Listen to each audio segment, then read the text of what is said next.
প্রিয় মা বোনেরা, এই যে একজন মহিলা আমার বোন, ওনার যে বক্তব্য আপনাদের একই বক্তব্য না?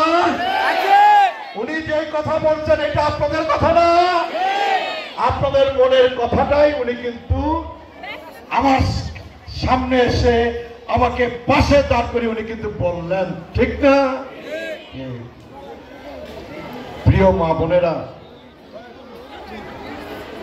আমি মামুন, আপনারা যদি জিজ্ঞেস করেন আপনি কেন এমপি হইতে চান,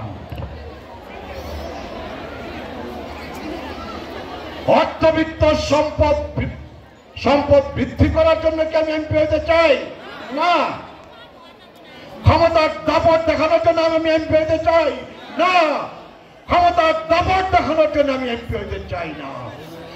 অর্থবিত্ত সম্পদ বৃদ্ধি করার জন্য, বাড়ানোর জন্য আমি বাবুল এমপি হইতে চাই না।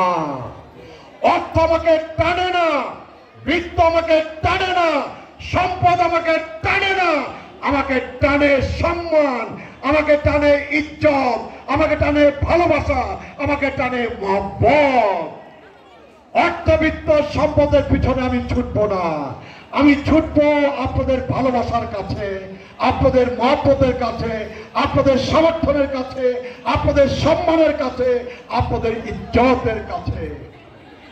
আপনারা ঠকবেন না, আমি আপনাদের ঠকাবো না। আপনাদের ভোটকে আমি অসম্মান করব না, আপনাদের ভোটকে আমি ব্যর্থ